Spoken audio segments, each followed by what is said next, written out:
है वो घाव के डॉक्टर जज नहीं है। हाँ, डॉक्टर जज। Injury caused by blunt object, yes. Injury caused by sharp object, हाँ। Strangulation present, yes. Trachea is untouch, हाँ। या फिर यहाँ पर हम बता देंगे तो वहाँ क्या होता है, वहाँ पर वहाँ पर वो लिखता है प्रोबेबल डायग्नोसिस, मतलब कि आपकी नजरों में क्या है। पंकज बेग कस्टोडियल डेथ का बता दूं। हाँ। मैं अभी एक बच्ची को तो मार के फेंक दिए थे। हाँ, हाँ। ये सीधे आरोप लगा रहा हूं क्योंकि मेरा स्टडी है, रिसर्च है। हाँ, हाँ। ये सीधे पुलिस से पैसा खा के साफ तौर पे लिख देते हैं कि आत्महत्या। हमारे पास भी कोई आ जाता है तुरंत हम आपको डिफेम नहीं करते, लेकिन डॉक्टर को अगर कहा जाता है इस दुनिया में कोई भगवान है तो डॉक्टर इतिहास रहा है। डॉक्टर साहब आपको बता दूं, हमारे सरगुजा का इतने अच्छे डॉक्टर रहे, गरीब लोग हैं वो स्कूटी में चलते हुए लिख देंगे जा हटा, पैसा नहीं ले, आज भी मौजूद है। सरगुजा का इतना अच्छा इतिहास है। और ये मृत्यु पे, शव पे, लाश पे पैसा खाने वाले डॉक्टर। तो हम लोग कागज लेके, स्टेशनरी लेके जाते थे, पेन लेके जाते थे, तो थानेदार रिपोर्ट लिखता था। अब वो स्थिति खत्म हो गई। लेकिन पोस्टमार्टम कराने जाते हैं तो आज भी धागा, पॉलिथीन, ये पीड़ित ही लेके जाता है। ये कब खत्म होगा? फंड की कमी तो आप मुझे बताएं, मैं मंत्री से पूछूंगा, मैं आपके स्वास्थ्य मंत्री को प्रश्न करूंगा, विधायक से पूछूंगा। देखिए, स्पष्ट बताऊं, ऐसी कोई चीज मेरे संज्ञान में आपने लाई है जी, मैं इसको देख लेता हूं। मुझे नेचुरली जो चीज मेरे संज्ञान में आएगी मैं उस पर ही कार्यवाही करता हूं। विभाग से पूछपरख होगी और अगर ऐसा कोई व्यवस्था हो रही है तो इसे तत्काल। साथियों नमस्कार, मेरा नाम है अकील और जिस तरीके से हम चाहते हैं कि व्यवस्था में सुधार हो, रिफॉर्म हो, इसके तहत हम समय समय पर जनहित के इश्यू उठाते रहते हैं। इसी तारतम्य में आज सरगुजा संभाग में एकमात्र मेडिकल कॉलेज अस्पताल जो पिछले 5 वर्षों से सुर्खियों में रहा है, उसमें समस्याएं बहुत ज्यादा हैं तो उपलब्धियां भी उसकी हैं। दोनों पहलुओं पे मैं सीधे 2 टुक बात करने आया हूं श्री रमणेश मूर्ति से। सर सही प्रोनाउंसिएशन किया आपका नाम? ठीक। जो डीन है इस मेडिकल कॉलेज के। सीधे साधारण शब्दों में आपको बताऊं, किसी कॉलेज के जैसे प्रिंसिपल होते हैं वैसे ही जो मूर्ति साहब हैं वो यहाँ के मेडिकल कॉलेज अस्पताल के सर्वे सर्वा हैं और डीन हैं। उनसे मैं आगे आपके प्रश्न पूछूं, इससे पहले मैं चाहूंगा कि वो अपना संक्षिप्त परिचय दें। तो मूर्ति साहब नमस्कार। नमस्कार अखिल जी, मैं डॉक्टर रमणेश मूर्ति। मैं विगत 5 वर्षों से अंबिकापुर में पदस्थ हूं, उसमें से 4 साल मुझे अधिष्ठाता डीन के रूप में कार्य करते हुए हैं और मैं बाई प्रोफेशन एमडी माइक्रोबायोलॉजिस्ट हूं, डायरेक्टर प्रोफेसर माइक्रोबायोलॉजी हूं, जो संक्रमण का विभाग है जिसमें बैक्टीरिया, वायरस, फंगस की बीमारियां हैं। और मैंने विदेशों में और बाहर भी पढ़ाई की भी है और विभिन्न प्रेस्टीजियस संस्थाओं में मैंने अपनी सेवाएं भी दी हैं। और उसके बाद मेडिकल कॉलेज ज्वाइन करने के बाद लगभग 20 साल मुझे हो गए हैं उसमें छत्तीसगढ़ में काम करते हुए, 2021 से 22 साल लगभग। और अभी वर्तमान में मैं यहाँ पदस्थ हूँ और ये मेरा सौभाग्य है कि मैं अंचल का सेवा दे पा रहा हूँ। आप रहने वाले कहाँ के हैं? मैं हूँ आंध्राइट, लेकिन मेरा लोकलाइजेशन, मैं छत्तीसगढ़िया हूँ, आंध्र का निवासी हूँ। खुटाघाट रतनपुर मेरी। बहुत अच्छा हिंदी बोलते हैं इसलिए मुझे यकीन नहीं हुआ कि मेरी हिंदी सुन के आपको जरा भी भान नहीं होगा कि मैं साउथ इंडियन हूँ। मेरे में छत्तीसगढ़ीपन मेरे रग रग में बसा है और मैं यही का लोकलाइज हूँ। जी जी, बहुत बहुत धन्यवाद। तो मैं आपको बता दूं कि ये जो हमारा साक्षात्कार का पर्पस क्या है। पर्पस ये है कि हम सरगुजा की जनता को स्पेशली बताएं कि ये जो अस्पताल है, ये जो मेडिकल कॉलेज है या शासकीय संस्था जो है, ये उनकी है, ये उनके टैक्स से संचालित होती है और इसे वे अपना माने। समस्याएं हैं तो उसके लिए आप जवाबदेही हैं, उनसे जो समस्याएं उनसे आती हैं हमको, जो उनके प्रश्न होते हैं, उनके कड़े प्रश्न मैं आपसे पूछूंगा, वो आप जवाबदेही है आपकी तो आप जवाब देंगे। साथ साथ आप बताएंगे कि वो आप पे भरोसा क्यों करें और एक भरोसा संस्था पे खत्म नहीं होना चाहिए। ये ओवरऑल जो उद्देश्य है इस साक्षात्कार का है। तो इसमें मैं सबसे पहले आपसे पूछना चाहूंगा कि जब कोई अस्पताल, साधारण शब्दों में आप बताएं हमारे सरगुजा की जनता को, कोई अस्पताल मेडिकल कॉलेज बनता है तो ये मेडिकल कॉलेज बनने में और नॉर्मल अस्पताल होने में बेसिक अंतर क्या है? देखिए, सामान्य अस्पताल जैसा कि नाम से ही जाहिर है वह सामान्य इलाज के लिए बना होता है। मेडिकल कॉलेज से अपेक्षाएं, आशाएं और उसके जो लक्ष्य होते हैं कहीं बड़े होते हैं। वह संभाग का चूंकि एक सबसे बड़ा अस्पताल होता है, उसमें बेड की संख्या भी 600 होती है। तो न केवल इलाज प्रदाय, इलाज की गुणवत्ता और सबसे बड़ी बात, किसी भी कॉलेज की तरह डॉक्टर की पौध पैदा करना, MBBS, MD और यदि संभव हो तो सुपर स्पेशलिस्ट डॉक्टर निकालना, वो यहाँ का सबसे बड़ा लक्ष्य होता है। जो जैसे किसी कॉलेज में छात्र पढ़ते हैं तो एक तरफ जैसे हमें इलाज भी प्रदान करना है, तो दूसरी तरफ MBBS, MD और संभव होने पर सुपर स्पेशलिस्ट डॉक्टरों की पौध और उनका एक बैच निकालना जो बाद में जाके समाज में अपनी सेवाएं दे सके, ये सबसे बड़ा कर्तव्य होता है हमारा। आम आदमी जो इलाज कराने के अस्पताल में आता है, अब मान लीजिए हमारा ये बन गया मेडिकल कॉलेज अस्पताल, अभी निर्माणाधीन है मान रहा हूं मैं, तो उसे समझ में आ जाए गांव के ग्रामीण को भी कि भाई अब अंबिकापुर का मेडिकल कॉलेज बन गया है अस्पताल की जगह, तो उसको क्या क्या सुविधाएं मिलेंगी? देखिए, सुविधाएं समय के साथ बढ़ती जाती हैं। जो एक सामान्य जिला अस्पताल या CSC PSC होता है, वहां पर सिर्फ रखकर इलाज करने की सुविधा होती है। यहाँ पर अब बड़े ऑपरेशन की या बड़े इंटरवेंशन जैसे डिफिब्रिलेटर से लेके वेंटिलेटरी फैसिलिटी और इमरजेंसी में ऑपरेशन की फैसिलिटी और हिस्टेरेक्टमी, वो विभाग स्पेसिफिक होता है। आई में ले लें तो कैटरेक्ट हो गया या पोस्ट कैटरेक्ट, उससे बड़ा ऑपरेशन हो गया। ENT में ले लें तो जो श्रवण यंत्र लगाने की सुविधा है वो है। कुल मिलाकर के एक अस्पताल से कहीं ज्यादा सुविधाएं, अच्छे इक्विपमेंट्स, उनकी इलाज होती है एग्जैक्टली ओवरऑल। क्योंकि क्या है, क्षमा चाहूंगा आपको टोका, कि साधारण स्टूडेंट भी मेरे बहुत व्यूवर्स हैं, उनको मोटी बात समझ में आना चाहिए। हाँ, नहीं ठीक है। जैसे एक मूवी आई थी मुन्ना भाई MBBS, हाँ। तो उसमें भाई डीन का एक जबरदस्त रोल बोमन ईरानी ने निभाया था। हाँ। अस्थाना, डॉक्टर अस्थाना का। तो मैं बता दूं लोगों को कि वो जस्ट जो डॉक्टर अस्थाना है, मैं डॉक्टर अस्थाना से बात करने आया हूँ। वेल, तो उतने कड़क तो नहीं है। मूर्ति साहब हमारे बड़े अच्छे से बात कर रहे हैं, बहुत खुशी की बात है। मुझे उम्मीद है कि आगे वो हमारे सवालों के जवाब भी वैसे ही देंगे। तो मेडिकल कॉलेज अस्पताल बनने के बाद आपका कहना है कि सुविधाएं कहीं ज्यादा हो जाती हैं। हाँ। ठीक है, क्षेत्र के लिए बहुत अच्छा होता है। हाँ, निश्चित। तो इसमें एक चीज था कि जब बनाया गया मेडिकल कॉलेज अस्पताल, आप अभी जब आए, तो किस तरह की चुनौतियों का आप सामना किए? क्योंकि आपके सामने बन रहा है अभी, आपके चैलेंजेस क्या क्या थे? देखिए, सबसे पहले तो जो जगह दी गई, उसके बाद उसकी जांच परीक्षण, जो मृदा परीक्षण बोलते हैं, जो टोपोग्राफिकल एनालिसिस वो किया गया। उसके बाद यह 4 कैंपस में बटा हुआ है। एक बड़ी दुविधाजनक, संशयजनक स्थिति थी। जो डीन बैठते थे वो अलग जगह, उसके बाद एनाटॉमी, फिजियोलॉजी, बेसिक डिपार्टमेंट, जो पुराना आर्मी अस्पताल, आर्मी स्कूल के जो बैरक्स जैसे उनके जो थे या उनके जो हॉस्टल्स थे, उनमें हमने उन्नयन करके उन्हें पढ़ाई के लिए बनाया। उसके बाद नर्सिंग कॉलेज बना हुआ था, तो जो 2nd, 3rd MBBS के सब्जेक्ट होते हैं, पैथोलॉजी, माइक्रोबायोलॉजी, वो अलग अलग जगह पे है। 4 यूनिट में, और अस्पताल अलग। इन 4 यूनिट को प्रतिदिन विजिट करना, उनमें समन्वय बना के रखना, छात्रों, MBBS छात्रों की पढ़ाई और इलाज की व्यवस्था, इसके बीच में समन्वय बनाना और ये दूरी को तय करना और समय पे अपनी जिम्मेदारियों का निर्वहन, जो इमरजेंसी ड्यूटीज होती हैं, वो एक बहुत बड़ी चुनौती थी। क्योंकि आवागमन का ये रोड भी इतने व्यवस्थित नहीं थे, गली खुमचा था। वो जो पुल है शिवघाट में, वो काफ़ी जाम हो जाता था बरसात में। अच्छा। तो ऐसी कई चुनौतियाँ जो आवागमन की हो या दूरी की हो, व्यवस्थाओं, सुविधाओं की, उपलब्धियों की हो, वो बहुत कठिन दौर रहा था। और स्टाफ की कमी से भी जूझ रहे और होंगे। नेचुरली शुरुआती दौर में स्टाफ की कमी, क्योंकि अनफॉर्चुनेटली आवागमन और संसाधनों से जुड़ाव कम होने के कारण यहाँ पर डॉक्टर कम आना पसंद करते रहे हैं उस समय से। हाँ। अब तो व्यवस्थाओं में आमूलचूल परिवर्तन हुआ है, काफी सुधार हुआ है, और हवाई सुविधा के आने से तो इसमें और भी श्रीवृद्धि होगी। खैर अभी तो अच्छे से सुविधा चालू हुई नहीं है हवाई सुविधा। हाँ, नहीं तो जैसे जैसे सुविधाओं का विस्तारीकरण होगा, लोग भी यहाँ आने के लिए उत्सुक होंगे, और हमारा भी चुनौती है। अच्छा, ठीक है। तो एक बहुत संक्षिप्त में आप बताएं कि जो व्यवस्था है अस्पताल की, कि मेडिकल कॉलेज अस्पताल में आप हैं, मुख्य रूप से डीन हैं, फिर आपके मुख्य चिकित्सा अधिकारी होते हैं, MS होते हैं, जो अस्पताल होते हैं। इनको संक्षिप्त बताएं कि क्या है इनका पूरा मैनेजमेंट, कैसे करते हैं आप लोग? देखिए, मेडिकल कॉलेज अस्पताल के जो समस्त विभाग हैं वो डीन के अंदर में आते हैं। संस्था प्रमुख, अधिष्ठाता या डीन होते हैं जी।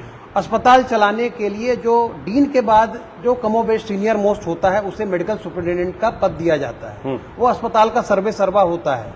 अधिष्ठाता के नीचे रहकर उनके मार्गदर्शन में वो अस्पताल को संचालित करता है।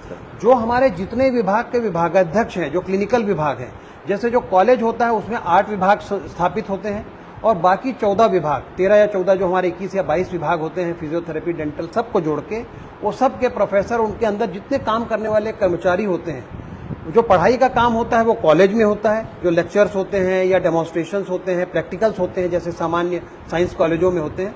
और हमारे लिए अस्पताल जो है मरीजों को सिखाने का, उसे संबद्ध चिकित्सालय कहा जाता है। तो जो पढ़ते हैं उन्हीं लक्षणों को, वो टाइफाइड है, वो वायरल फीवर है, वो अपेंडिक्स है, वो गॉल ब्लैडर है, वो आंख है, नाक है, कान है, गर्भवती महिला है, तो ये सबसे संबंधित इलाज के काम बच्चों को, जैसे कोई एक प्रशिक्षक योग सिखाता है या कोई स्पोर्ट्स टीचर स्पोर्ट्स सिखाता है, वैसे डॉक्टर MBBS के छात्रों को, अब तो MD भी आ गए हैं, उनको हाथ पकड़ के मरीजों के लक्षण और किताब में जो लिखा है, मतलब PG भी हो गया अभी? अब तो PG भी हो गया, तो मैं कह सकता हूं कि वो तो हमारा गर्व का है। जब आप पूछेंगे तो मैं बताऊंगा। नहीं, तो जो आपका कहने का अर्थ है कि पहले जो 0 ईयर घोषित हुआ, हाँ, 17-19 अभी क्या पोजीशन है आपके आने के बाद? कॉलेज 2016 में आविर्भाव में आया, 2017 0 हुआ, फिर 18 में बैच आई, और उसके बाद फिर हमें 2019 में 0 ईयर का दंश झेलना पड़ा, और 2020 में मैं अधिष्ठाता का पद मैंने ग्रहण किया, और 20, 21, 22, 23 4 साल निरंतरित रूप से बैच भर्ती हुई है। इस बीच 2021 में EWS की 25 सीटें आने से 100 की सीट बढ़कर 125 हो गई हैं, तो वो भी अंचल के लिए, छात्रों के लिए एक उपलब्धि है कि उनको उतने ज्यादा संख्या में बच्चे आ सकते हैं। मतलब पहले जो 0 ईयर हो रहा था 2 बार, उसके बाद आप यहाँ तक ले आए हैं कि 4 बार निरंतरित हो गया, 5वें बार की भी बढ़ी है। हाँ, और PG भी हो गया। और इस बीच में हमने भारतीय इतिहास में ऐसा पहला अवसर होगा जब 15 विषयों में एक साथ PG लाया गया होगा। किसी कॉलेज ने आज तक ऐसा नहीं किया। हाँ, तो आज A to Z जितने 15 विभागों में PG संभव है, अभी 2 या 4 विभाग रह गए हैं, लेकिन 15 बड़े विभागों में, जिसमें मेडिसिन, सर्जरी, गायनी, आर्थो, पीडिया, आई, ENT, 15 विभागों में MD-MS की सीटें आ गई हैं। और आपको जानकारी देना चाहूंगा बड़े गर्व के साथ कि हमने सुपर स्पेशलिटी का प्रस्ताव भी, जो MD-MS के ऊपर DM और MCH की पढ़ाई होती है, उसको भी हमने उसके लिए प्रस्ताव शासन की ओर भेज दिया है। कलेक्टर साहब ने 20 एकड़ जमीन भी हमें आवंटित कर दी है। तो उम्मीद है कि हम सही दिशा में जा रहे हैं, और इससे पढ़ाई की गुणवत्ता में और इलाज की गुणवत्ता में, क्योंकि हमारे लिए पढ़ाई और मरीजों का इलाज एक ही सिक्के के 2 पहलू हैं, हम बेहतर कर पाएंगे, ऐसा मेरा पूर्ण विश्वास है। तो जहाँ यहाँ के जो आपके छात्र हैं, हाँ, वो गुणवत्ता शिक्षा की इस तरह की आप देते हैं कि उनसे हम इलाज करा सके, भरोसा कर बिल्कुल, सके? मैं निश्चित रूप से कह रहा हूँ, ये गर्व, ये मेरा अहंकार नहीं है। ऐसा तो नहीं होगा कि सरगुजा से पढ़े हुए हैं तो इनका क्वालिटी नहीं, ये मेरा अहंकार नहीं, आत्मविश्वास है कि यहाँ पर इनकी ट्रेनिंग जो है वो अलहदा है, क्योंकि मैं जिस पढ़ाई के माध्यम से पढ़ा रहा हूँ, मेरे पास एक ऐसा कौशल और दक्षता सिखाने का केंद्र है, जिसे हम स्किल्स लैब कहते हैं। आपको मैं दिखाना चाहूंगा, जिसमें बच्चा पेशाब में नली डालना, जिसमें बच्चा IV कैनुलेशन करना ड्यूरिंग स्टूडेंट ही वो सीख जाता है, जब वो इंटर्नशिप में और MD-MS करने जाता है। खासकर CPR देना, रोड साइड गिरे हुए को सांस की धौंकनी देना, वेंटिलेशन चलाना, हम अपने बच्चों, मेरा 1st 2nd ईयर का बच्चा ECG पढ़ लेता है जनाब। चलिए, तो हम किसी दिन आपके साथ लैब में जाएंगे और इसको दिखाएंगे दर्शकों को। ये बहुत ही अच्छा आइडिया होगा स्किल्स लैब दिखाने का। बिल्कुल दिखाएंगे, ताकि लोगों को भरोसा बने। ये स्किल लैब देश के 700 कॉलेजों में बमुश्किल 15 से 20 मेडिकल कॉलेज में होगा इस स्तर का, जो अंबिकापुर के हमारे कॉलेज में। ठीक है, तो उसको भी हम करेंगे। अब मैं एक चीज और दर्शकों को बता दूं कि जनरली एक ऐसा होता है कि हम अपने अस्पताल को, ये अस्पताल हमारा सरकारी अस्पताल, सरकारी जो उपक्रम होता है उसे हम एक तरफा बदनाम कर देते हैं और हम निजी अस्पताल की ओर जाते हैं। ठीक है, निजी अस्पताल भी अपनी सेवाएं दे रहे हैं। जिस आदमी को लगता है कि सरकारी अस्पताल में बहुत भीड़ है, मेरा समय ज्यादा कीमती है, मैं पेड कर सकता हूं, तो अधिक पैसा देके वो निजी अस्पताल में जा सकता है, हमें उससे ऐतराज बिल्कुल नहीं है। परंतु पता होना चाहिए, पढ़े लिखे लोगों को भी ये पता नहीं होता कि जो इक्विपमेंट होते हैं, जैसे सबसे ज्यादा एक्सरे की मशीन, CT स्कैन की मशीन, MRI तो अभी आपके पास नहीं आ पाएगी। 2 महीने में आ जाएगी और तीसरे महीने, चौथे महीने से चालू हो जाएगा। तो MRI भी जो 5 करोड़ से 15 करोड़ तक 14 करोड़ की मशीन होती है, वो भी यहाँ आने को है। 3 से 4 महीने 3 से 4 महीने में बता रहे हैं कि ये आ जाएगी। तो ये मैं आपको बताना चाहता हूं बहुत साधारण तरीके से, जो आम आदमी को, स्टूडेंट को समझ में आ जाए। एक CT स्कैन का एग्जाम्पल लेते हैं। तो आप बताएंगे डीन साहब कि हमारे यहाँ जो CT स्कैन है अस्पताल में, ठीक है, उसकी कैपेसिटी क्या है? आप टेक्निकल में बताएं, मैं नॉन टेक्निकल में समझा दूंगा। देखिए, उसकी क्षमता 128 स्लाइस की है। तो 128 स्लाइस बहुत ही, से 256 आजकल आता है, लेकिन उतने की आवश्यकता नहीं। 128 अपने आप में बहुत ही सक्षम, बहुत ही उन्नत किस्म का और अत्याधुनिक उपकरण है CT के लिए। और यहाँ के जो प्राइवेट अस्पताल, जो सबसे नामी गिरामी होंगे, नाम नहीं लेना है किसी को, डिफेम करना हमारा मकसद नहीं है, उनके आपकी जानकारी में कितना होगा, कितने स्लाइस की होगी? हाँ, वो 64 या 32 होंगे, ऐसा मेरा अंदाज है। कोई 128 भी हो तो मुझे नहीं है, लेकिन आमतौर पर 64 होंगे, ऐसा मेरा है। हमारा 128 है, अत्याधुनिक है और लेटेस्ट है, और बहुत ही अत्याधुनिक किस्म का उपकरण है और सीटी मशीन है। अब मैं इसे अपने सरगुजा के जो साधारण लोग हैं उनकी भाषा में कन्वर्ट कर रहा हूं। हाँ। आप टोकिएगा मैं गलत हूं तो। दर्शकों मैं आपको बता दूं, जो सिटी स्कैन मशीन है वो क्या है, एक प्रकार की एक्सरे मशीन ही है। सही कह रहा हूं? रिकरेंट है। एक जो सीधा एक्सरे ना लेकर के वो पूरा राउंड 360 डिग्री में घूम करके लेता है। आप लोगों ने देखा होगा कि पेशेंट को अंदर की ओर ले जाते हैं तो एक गोला राउंड बना रहता है, अलग अलग एंगल से लेता है। तो जब वो 360 डिग्री एक बार घूमेगा वही स्लाइस कहलाता है। वो स्लाइस कहलाता है। तो वो एक स्लाइस की 8 स्लाइस, 8 स्लाइस की, 16 स्लाइस की, 32 स्लाइस की होती है। तो 32 स्लाइस की, 8 स्लाइस की जो मशीन होती है वो आपको थोड़ा टाइम लगेगा, उसकी पिक्चर क्लियर नहीं रहेगी, डायग्नोसिस में प्रॉब्लम होगा। तो ये सब समस्या उसमें आती है और ज्यादा देर तक आप रेडिएशन में रहेंगे तो रेडिएशन या हिंदी में विकिरण बोलते हैं, वो हमारे लिए घातक होता है। निश्चित रूप। जैसे कोई आदमी 50 बार 100 बार एक्सरे कराए तो उसको बीमारी भी हो सकती है। तो इसलिए अच्छी स्लाइस की मशीन, 64 स्लाइस तक की मशीन जो है बहुत अच्छी मानी जाती है। 128 स्लाइस की मशीन है हमारे यहाँ, जो निजी अस्पताल शायद उसको कभी भी कॉम्पिटिट गवर्नमेंट को ना कर सके।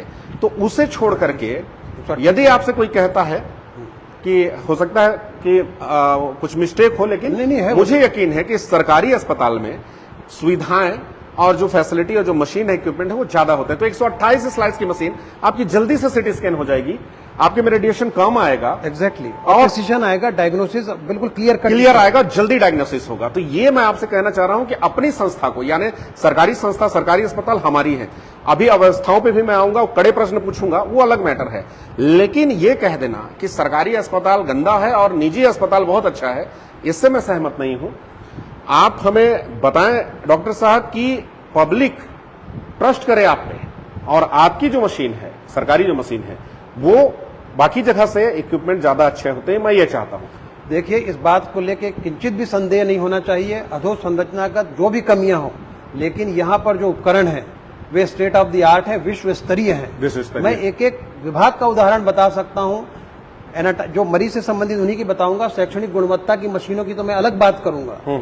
हमारे पास जो ऑप्थेल्मोस्कोप है, हमारे पास जो क्या बोलते हैं ऑर्थोपेडिक्स में हम टोटल हिप रिप्लेसमेंट और टोटल नी रिप्लेसमेंट कर रहे हैं। उसके लिए जो ड्रिल आई है हमारे पास, गायनिक में हमारे पास कल्पोस्कोपिक, और हमारा जो काम हो रहा है, अभी आपने देखा होगा 5-10 दिन पहले हमने 12.5 किलो का ट्यूमर एक निकाला था, जो बहुत बड़ी सुर्खी बना था।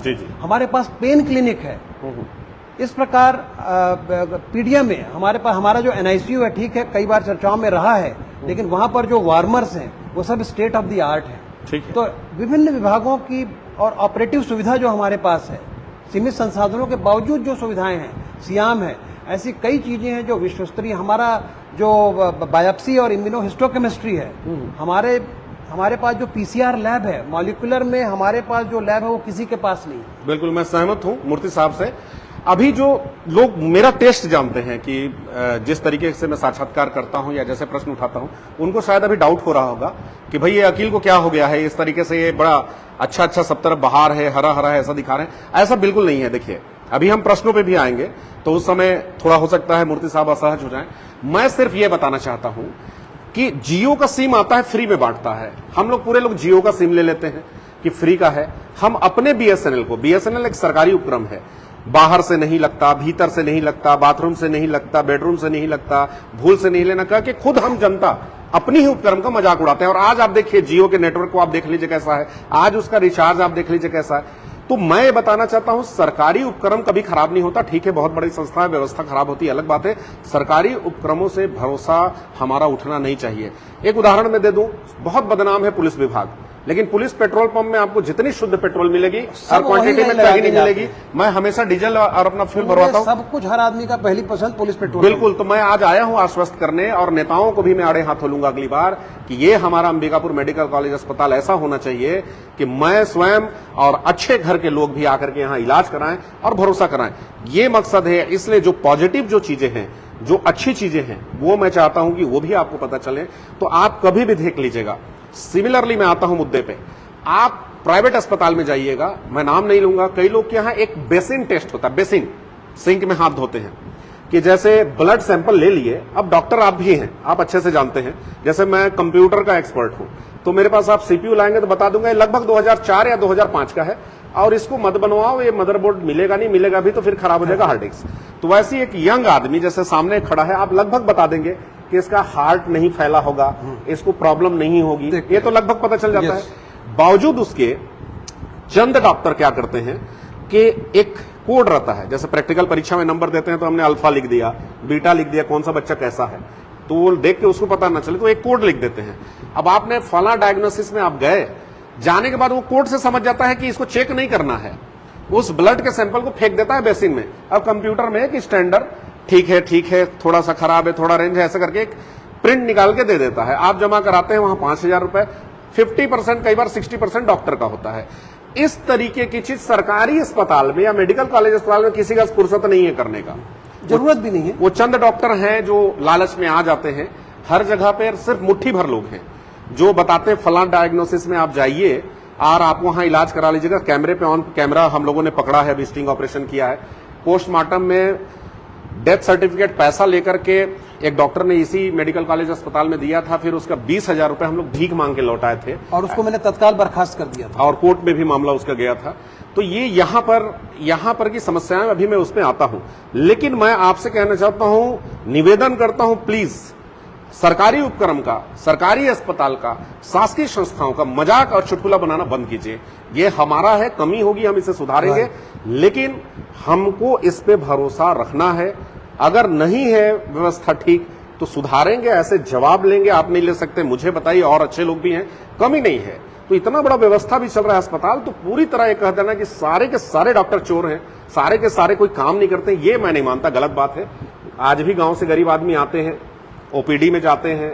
साहब, जिस जगह 1400 की ओपीडी हो जी और 550 की भर्ती हो जी, लोगों का विश्वास न होने का तो कारण का तो सवाल ही नहीं है। ठीक है, जो आपने इतने सुंदर वाक्यों में उसको पिरोया है और रखा है सामने, इतने बड़े संस्थान में, इतने बड़े काम में व्यवस्थाएं होंगी, संस्था प्रमुख होने के नाते मैं स्वीकारता हूं, लेकिन सुधारात्मक कदम उठाने का भी मुझ में जज्बा है। मैं अगर जो भी मेरे संज्ञान में स्वतः आएगा तो, या आप और समाज सेवियों जिनका सामाजिक सरोकार है उनके माध्यम से जो भी मेरे सामने लाया जाएगा, पहले समझाइश, सुधारात्मक और बाद में दंडात्मक कदम उठाने में मैं नहीं चूकूंगा, ये मेरा आपको आश्वासन है। बिल्कुल। अब मैं उसी पैटर्न पे आता हूं। आप बताइए, जो सिटी स्कैन मशीन है, अक्सर सुनने को मिलता है, ठीक है, अस्पताल में बहुत बड़ी मशीन है, खराब है, बैटरी में आरोप है कि बैटरी को खराब कर दिया जाता है, फ्यूज करा दिया जाता है। जो ऑपरेटर है, ऑपरेटर क्या होता है कि वो गायब है या नहीं हो रहा है। रेडियोलॉजिस्ट कौन है मुझे नहीं पता, लेकिन उनकी शिकायतें मिलती है कि बहुत बदतमीजी से बात करती हैं। तो इस पे क्या एक्शन आप लेते हैं, क्या किया आज तक आपने? इस पे एक लॉगबुक बनाया गया है जी, जिसमें देखिए, वो ताप संवेदी या टेम्परेचर सेंसिटिव उपकरण है, उसको खराब हमेशा हर हालत में खराब ही कर देंगे ये नहीं, लेकिन वो स्थिति भी बनती है जब उसे खराब दिखाए जाने के प्रयास होते हैं, कुत्सित प्रयास होते हैं। मैं उसे इनकार नहीं करता, लेकिन मैं आपको आश्वस्त भी करता हूं और ये मेरा विश्वास है कि अभी हमने लॉगबुक सिस्टम किया हुआ है और उसके कारण पिछले कई महीनों से, 3-4 महीनों से यह व्यवस्था दुरुस्त रूप से चल रही है और इस पर एक्शन भी होता है। जिन डॉक्टर साहिबा के द्वारा मरीजों से या उनके से आपने बदतमीजी की बात कही, उन्हें बना के स्पष्ट चेतावनी दी गई है, उनका वेतन भी रोका गया था और एक विभागीय बैठक लेकर उन्हें समझाइश दी गई है कि अंतिम अवसर है, इसके बाद पाए जाने पर उनके खिलाफ जो नियमानुसार, क्योंकि आफ्टर ऑल वो संविदा नियम में आते हैं और उसकी एक प्रक्रिया होती है जी। आप गलती है तो भी आप एक पक्षीय निर्णय नहीं, एक पक्षीय नहीं देना चाहिए, उनको कोर्ट में बेनिफिट मिल जाएगा, उनको जवाब देने का पूरा मौका देना चाहिए। इसलिए नियमानुसार दोनों बराबर के पक्ष देते हुए और चेतावनी दे दी गई है और व्यवस्था में सुधार है और आएगा, ये मेरा आपको आश्वासन भी है और वचन भी। बहुत बहुत शुक्रिया आपका कि आप कम से कम गलती स्वीकारें। नहीं तो लोग यहाँ पर गलती नहीं स्वीकारते। तो मैं ये चाहता हूँ कि सिर्फ कंप्लेंट नहीं, सुझाव भी होने चाहिए। ये क्या है आपके बगल में? ये मेरे पास, मैं यहाँ बैठ के 25 कैमरों से न केवल मैं बल्कि दिल्ली में नेशनल मेडिकल कमीशन जो हमारी रेगुलेटरी अथॉरिटी है, वो देखिए, इसमें 3 जगह ये हमारे पंजीयन सेंटर है, जो जहाँ पर मरीजों का ओपीडी पंजीयन होता है। हाँ, ये हमारे लैब्स हैं, ये एमसीएच से कॉलेज में घुसने का ये पुलिस चौकी है, ये है। तो मैं यहाँ बैठकर पूरी अस्पताल, ये हमारा ये ओपीडी है, सर्जरी ओपीडी, मेडिसिन ओपीडी, पंजीकरण सेंटर, मैं यहाँ, ये हमारे क्लासेस टीचर ले रहे हैं कि नहीं, बच्चे आ रहे हैं कि नहीं, समय पे आ रहे हैं कि नहीं, ये सब कुछ, ये लैब्स हैं हमारे। यहाँ बैठकर न केवल मैं बल्कि दिल्ली नेशनल मेडिकल कमीशन जो है हमारी रेगुलेटरी बॉडी वो देखती है कि काम हो रहा है अस्पताल में, सतत चल रहा है, और ये एक बहुत ही मजबूत पक्ष है हमारा कि काम होता है। तो इसमें मैं एक सुझाव आपको देना चाहूंगा कि जो सिटी स्कैन मशीन है या भविष्य में एमआरआई आएगा, तो होता क्या है कि यहाँ पर का एक जो निजी संस्था है, नाम मैं नहीं लूंगा, मैं बताया कि जल्दी मैं किसी का डिफेम नहीं करना चाहता, लेकिन वो बाज नहीं आए तो नामजद मैं वीडियो चलाऊंगा। वो अपने अस्पताल में सिटी स्कैन मशीन ना लगा करके वो लोग जिला अस्पताल के सामने लगाए हैं। कारण आप समझ रहे होंगे। हाँ, ठीक है। और अक्सर सिटी स्कैन मशीन खराब रहता है, तो सिटी स्कैन मशीन में भी मेरा निवेदन है आपसे कि ऐसे ही सीसीटीवी कैमरा लगवा लें। ये था मैं आपकी और उसका जो रिकॉर्डर होगा डीवीआर, अक्सर गायब कर देते हैं उसको, उस डीवीआर को सुरक्षित जगह रखवाएं। और यदि कोई ऐसे मशीन को खराब करते हुए सीसीटीवी में पाया गया तो आप उसके लिए कड़ी कार्रवाई करेंगे, बाकायदा एफआईआर कराएंगे। इसका आश्वासन आप पब्लिक को इसका आश्वासन मैं पब्लिक को देता हूं कि सुधारात्मक कदम उठाएंगे, पहले समझाइश के साथ, और नहीं तो फिर बर्खास्तगी या जो भी नियम सम्मत निर्णय होगा मैं उससे गुरेज नहीं करूंगा, ये मेरा आश्वासन। बिल्कुल बिल्कुल। तो वही मैं चाहता हूं कि आपके जो प्रश्न हैं वो प्रश्न अपनी जगह है, सुधार बिल्कुल कराएंगे, लेकिन ये अस्पताल हमारा है। मैं फिर से बताऊं, वो जो हमर क्लिनिक बोलते हैं, हमर क्लिनिक आज की तारीख में हमारा जो हमर लैब है वो हमारा एक सितारा है। आप देखिए वो स्टेट ऑफ द वर्ल्ड, उसको सीडीसी अटलांटा अमेरिका की कंपनी बनाई है। वहाँ जो मशीनें और वहाँ से जो क्वालिटी जो ट्रीटमेंट हो रहा है, मतलब ये जो जांच परीक्षण हो रहे हैं वो विश्व स्तरीय है। इसीलिए जो हमारा लैब है वो बहुत ही एक सशक्त माध्यम है गुणवत्तापूर्ण इलाज प्रदाय का। अच्छा, तो ये हो गया कि जैसे सिटी स्कैन मशीन है, एमआरआई भी आ जाएगा, बहुत बड़ी सुविधा रहेगी। मतलब सिटी स्कैन से और ज्यादा प्रिसीजन में रिपोर्ट देने वाला एमआरआई स्पाइनल केसेस में और रोड एक्सीडेंट में जो हमारे स्पाइनल कॉलम को या सिर में चोट आ जाती है, फट जाता है, तो जो मस्तिष्क का जो अंग बाहर निकल जाते हैं उसके इलाज, मैग्नेटिक इमेजिंग है।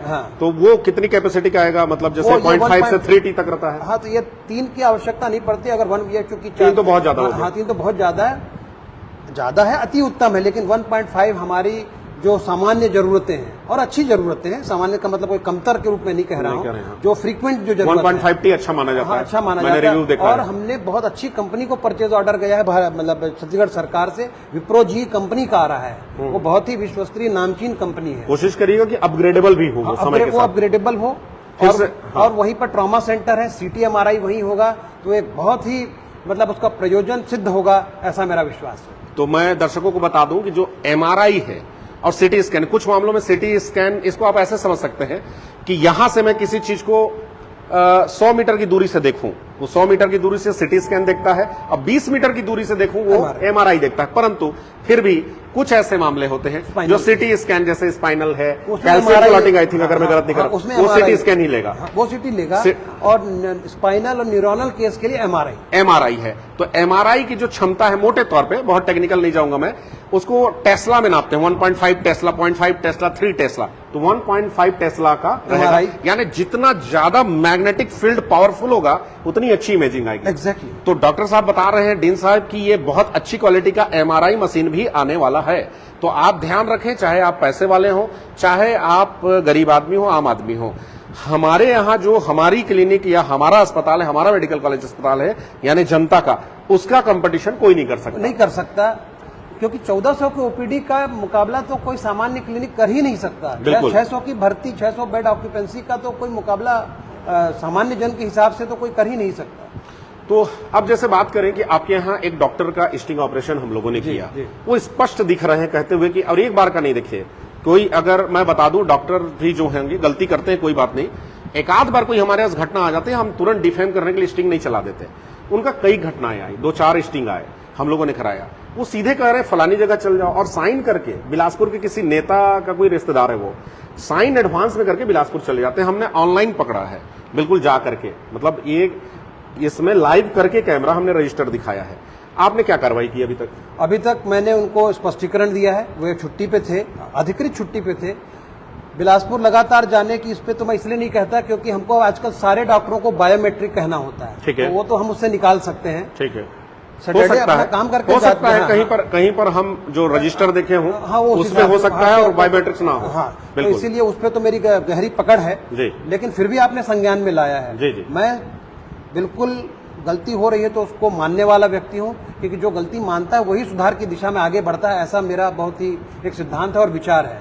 तो आपने मेरे संज्ञान में लाया, बहुत बहुत धन्यवाद।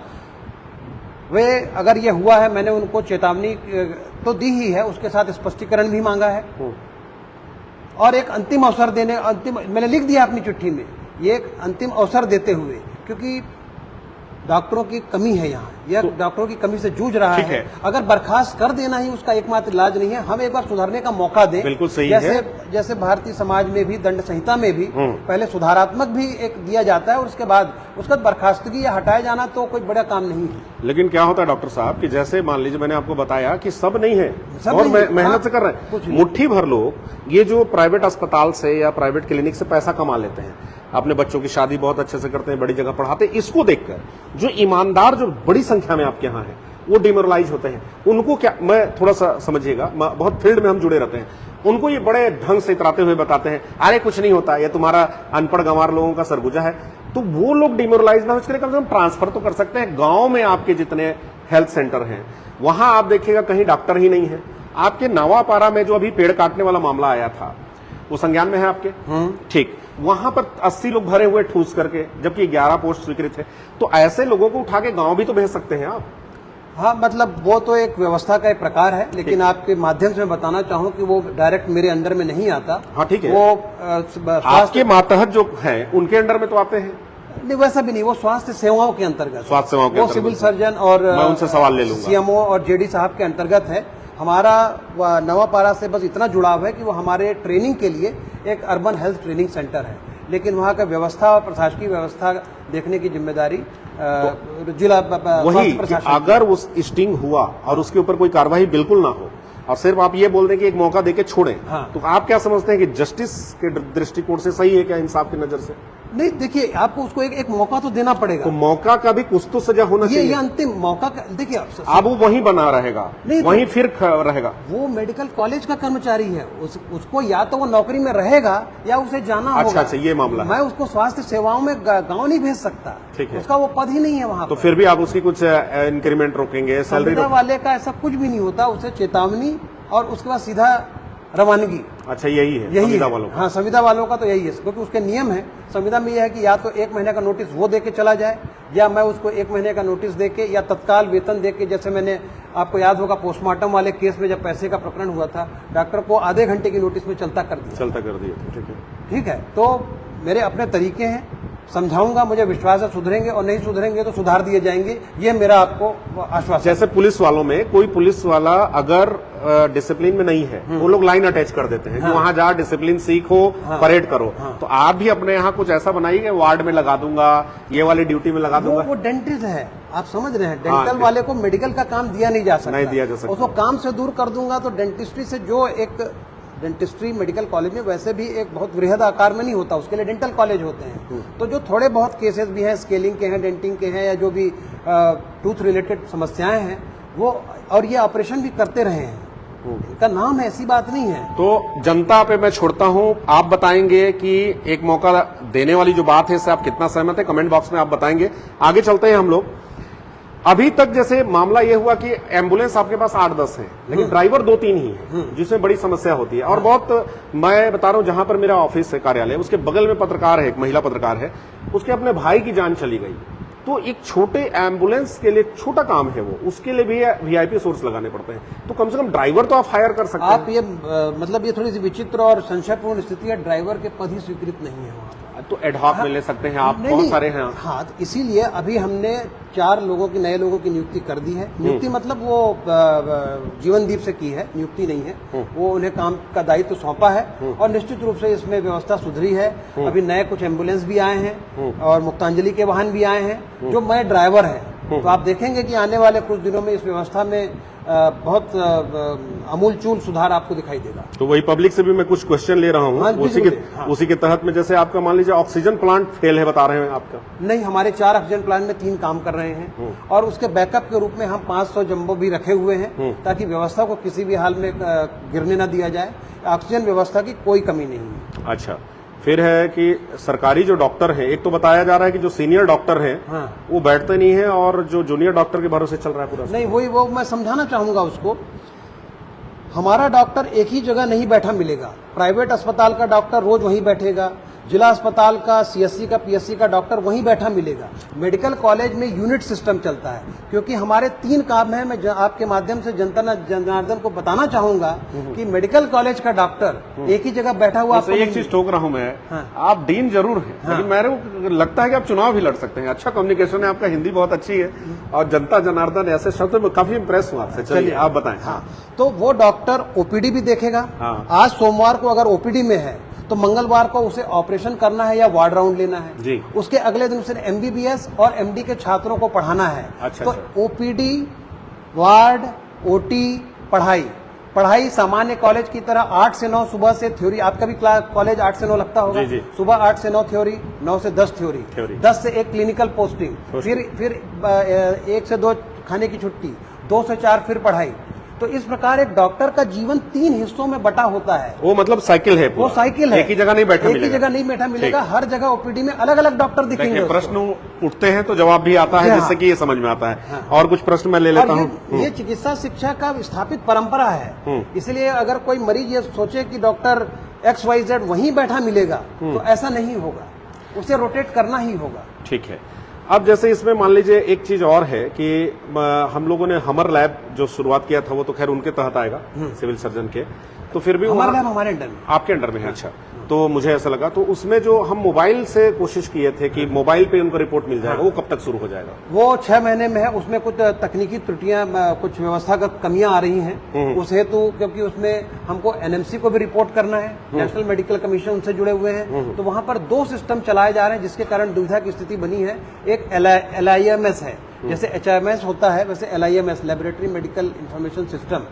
तो वो मतलब ये होगा ना भविष्य में? ये होगा, और एक नेक्स्ट जन का है। हमने हर वार्ड में 25 कंप्यूटर्स दे दिए हैं ताकि हम सेंट्रली रिपोर्ट भेज पाए वहां से। तो हम अपनी दिशा में बहुत तेजी से आगे बढ़ रहे हैं। ठीक है, लेकिन एक चीज है कि ठीक है, नर्सिंग होम जो मैंने बताया कि देखिए 2 प्रकार की चीजें होती हैं। कुछ चीजें कानूनी अपराध होती हैं, लेकिन नैतिक रूप से सही होती हैं, और कई बार ऐसा होता है कि नैतिक रूप से अपराध है, कानूनी सही है। इसी के तहत एक ऐसा होता है कि प्राइवेट प्रैक्टिस भी करते हैं डॉक्टर।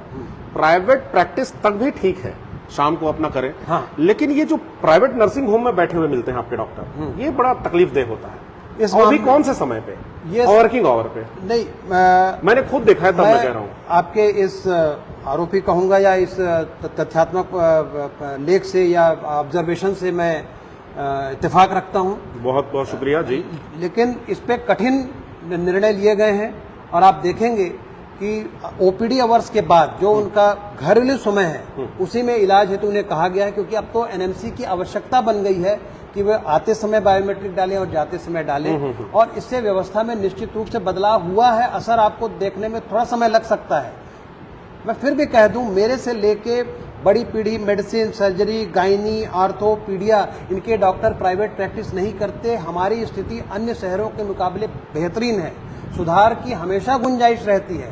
स्वास्थ्य एक ऐसा विषय है जिसमें सभी को हर परिस्थिति में मतलब संतोषजनक नहीं कहा जा सकता, ऐसा संभव भी नहीं है। ठीक है, लेकिन मैं बोला ना कि प्राइवेट घर में करें चलेगा, अपने क्लिनिक में करें शाम को चलेगा, लेकिन वर्किंग आवर्स में करने पे प्रतिबंध लगा दिया गया है। इन्हें निर्देश प्रसारित कर दिए गए हैं और इसकी मॉनिटरिंग की जा रही है। मतलब मैं आपसे आश्वासन लेना चाहता हूं कि मैं सीधे लाइव दिखाऊंगा आपको जी कि ये मैं अभी 2 बजे या 3 बजे आपके वर्किंग आवर में हूं और ये डॉक्टर यहाँ फलानी जगह बैठा है, आप कार्रवाई करेंगे? निश्चित रूप से आने पर कार्रवाई की जाएगी, ये मैं आपको आश्वासन देता हूं। अच्छा, दूसरा बात होता है जेनरिक दवाओं पे बात करेंगे हम। कि पहले तो मैं समझा दूं दर्शकों को कि जेनरिक दवा क्या है। जैसे मैं क्लास ले रहा हूं और एक कोई स्टूडेंट मुझे ये कहे कि सर मुझे आने में कॉलेज देर लगता है, मैं क्या करूं? तो मैं पूछूंगा बजट का प्रॉब्लम तो नहीं है? बोलेंगे नहीं। तो मैं क्या बोलूं उनको कि एक्टिवा 125 स्कूटी खरीद लो, या मैं उसे कहूं कि बजाज का ये वाला मॉडल का स्कूटी खरीद लो, प्लेजर खरीद लो, तो कैसा लगेगा आपको? मुझे सिंपल कहना चाहिए, कोई आने जाने का साधन स्कूटी खरीद लो। तो हमारे डॉक्टर वैसे ही करते हैं, कंपनी के साथ नाम लिखते हैं दवा का। सर क्या ये तरीका सही है? तरीका सही नहीं है, लेकिन आपको बता दूं कि 90% दवाएं तो CGMSC से मिलती हैं। हमें मिले हुए 100 रुपये में या 100 पैसे में 90% तो हम CGMSC को दे देते हैं, जो राज्य सरकार का उपक्रम है। हमारे पास सिर्फ 10% है जिसका हम टेंडर करते हैं या अपने सोर्सेज से करते हैं या धनवंतरी या रेड क्रॉस से लेते हैं। तो ज्यादातर प्रयास करना चाहिए ना जेनरिक दवा लिखने का? 90% तो सप्लाई ही जेनरिक दवाई की है। ठीक है। तो 90% जो सरकार देती है वो तो जेनरिक ही देगी ना। हाँ। बात सिर्फ उस 10% के लिए हो रही है जो आप कहते हैं। मैं यहाँ धरातल पे स्थिति ये है कि 90% डॉक्टर्स जो है वो जेनरिक दवा नहीं लिखते हैं। नहीं, ऐसा नहीं है, जी। क्योंकि 90% जब सप्लाई ही जेनरिक की है तो वो उसको हम लोग 400 से 500 लोगों को दवाएं ओपीडी में और वार्ड की पूरी दवाएं फ्री हैं। आप आएंगे, मैं आपको दिखा सकता हूं। मैं इसलिए अभी आपको क्रॉस क्वेश्चन में ज्यादा नहीं ठोक रहा हूं, क्योंकि देखिए क्या होता है, आप जितने भी आंसर दिए हैं ऑन रिकॉर्ड रहेगा। धरातल पे हम चेक करेंगे, समय समय पे दिखाएंगे। दिखाते रहिए। मैंने आपको शुरू में ही बताया कि संस्था से विश्वास हटाना हमारा काम नहीं है। हम बताना चाहते हैं कि मैनेजमेंट सीरियस है सुधार के लिए। मैं आपके माध्यम से बताना चाहता हूं, प्रयास की गारंटी है, परिणाम धीरे धीरे ही परिलक्षित होगा धरातल पे, लेकिन हम इससे अनभिज्ञ हैं या हम कुछ एक्शन नहीं ले रहे हैं, ऐसी मतलब स्थिति या ऐसा एक विचार नहीं बनना चाहिए। बस मेरी इतनी इल्तिजा है। हाँ, ये कुछ क्वेश्चन और हम ले लेते हैं। इसमें बता रहे हैं कि यहाँ से डॉक्टर रविंद्र शर्मा पूछ रहे हैं, मेडिकल कॉलेज में कोई कार्डियोलॉजिस्ट नहीं है, कोई न्यूरोलॉजिस्ट नहीं है, कोई न्यूरो फिजिशियन नहीं है, इन सब की नियुक्ति कब तक होगी? कब तक होगी ऐसा बता पाना मुश्किल है। ये सुपर स्पेशलिटी के हिसाब से बना ही नहीं है। सुपर स्पेशलिटी का प्रस्ताव 275 करोड़ का अलग 1 महीना पहले भेजा जा चुका है, जिसमें 42 डीएम और एमसीएच सीटें होंगी। तो इसके लिए हमें थोड़ा समय लगेगा, और जैसी ये बिल्डिंग बनेंगी, क्योंकि ये तो एमबीबीएस के बाद हम एमडीएमएस तक ले आए हैं, और इसके बाद हमने सुपर स्पेशलिटी का प्रस्ताव भेज दिया है। तो शुरुआत कहीं ना कहीं तो होनी चाहिए ना, वो शुरुआत हमने कर दी है। मेडिसिन के 10 प्रकार के विषयों में 18 डीएम और सर्जरी में 24, ऐसा मिला के टोटल 42 सीटों के डीएम और एमसीएच के लिए प्रस्ताव हमने शासन को भेज दिया।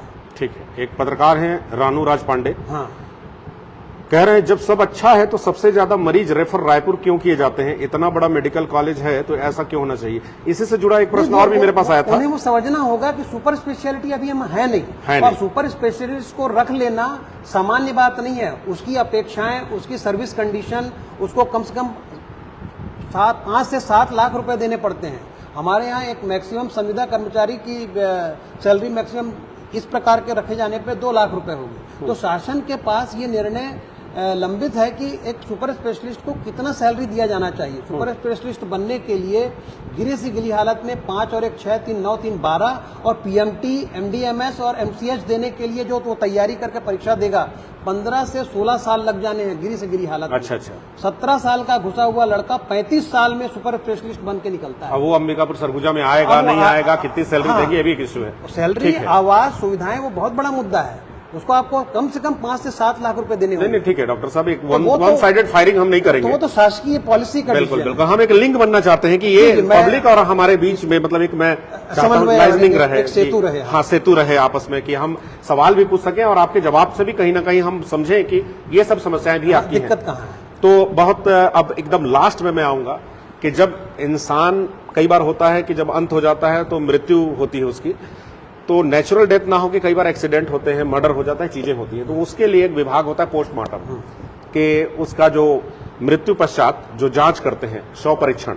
तो शव परीक्षण में हमने एक तो दिखाया था, उस पर आप जवाब दे ही चुके हैं कि कार्रवाई कोई डॉक्टर आज की तारीख में आपके माध्यम से बताना चाहता हूं, कोई भी पोस्टमार्टम रिपोर्ट पेंडिंग नहीं है। व्यवस्था पहले से दुरुस्त है, और उस एक एक्शन के बाद एक सामान्य रूप से जो भी एक भ्रांति थी या एक आरोप लगने की स्थिति बनती थी चिकित्सकों पे, ऐसी कोई स्थिति नहीं है। आज की तारीख में पोस्टमार्टम का जो हमारा विभाग है फॉरेंसिक मेडिसिन, वो बहुत ही नियम संगत, तर्क संगत ढंग से काम कर रहा है। मैं आपकी जानकारी के लिए बता दूं कि मैं role and investigation of digital forensic in crime investigation पे पीएचडी कर रहा हूं। हाँ। तो मैं खुद भी, मेरा पर्सनल अनुभव है, मैं देखा हूं फर्स्ट ईयर में शायद आप लोग पढ़ाते होंगे MLC, medico legal case, I am right? ये यार राइट, ठीक।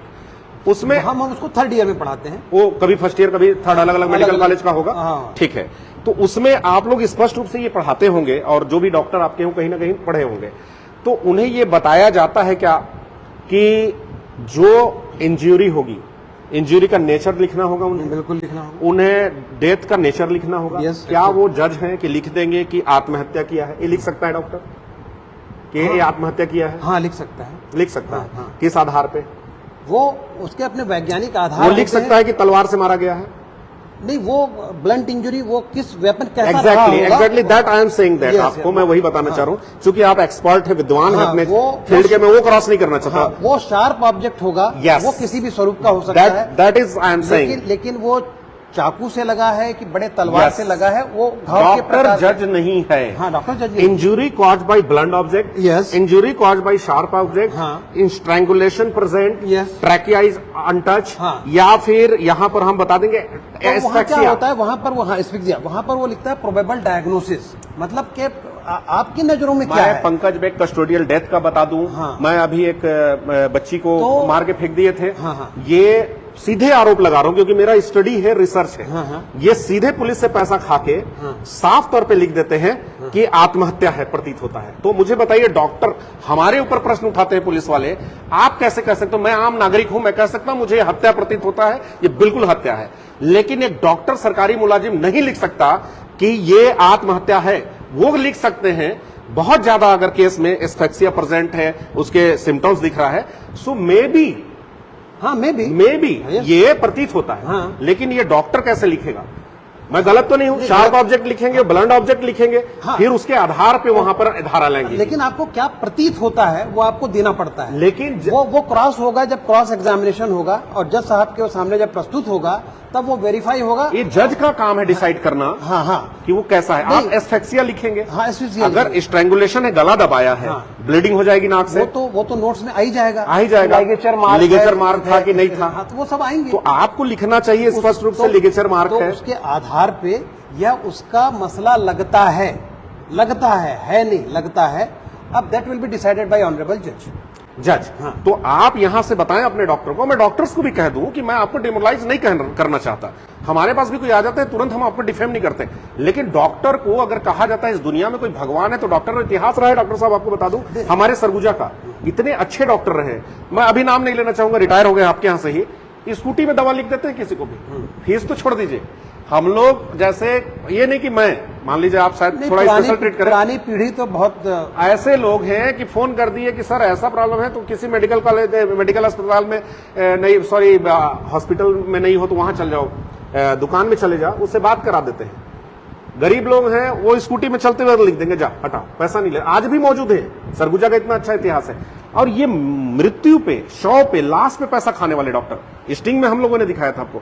तो मैं चाहता हूं कि स्ट्रांग मैसेज डॉक्टर्स को दिए कि वो बचे जज बनने से। वो लिखे injury caused by blunt object, injury caused by sharp object, strangulation is present, trachea is untouch, या फिर वहां पर जो उनका एस्फेक्सिया का टाइप बता दे। बस वो, मैं गलत तो नहीं कह रहा हूं? आप बिल्कुल गलत नहीं कह रहे हैं। डॉक्टरों को यह हिदायत है कि वे जो नियम सम्मत उनसे जो अपेक्षाएं हैं जी, उनके 100 परीक्षण रिपोर्ट में जो फॉर्म में जो उनसे अभिमत चाहा गया है, वे अपने को उसी दायरे में रखें। और अगर वो लिखते हैं तो उसकी जिम्मेदारी उनकी है, क्योंकि कोर्ट ऑफ लॉ में जज करने के लिए जज साहब हैं। हाँ। आपको लक्षणात्मक अपनी टिप्पणी देनी है।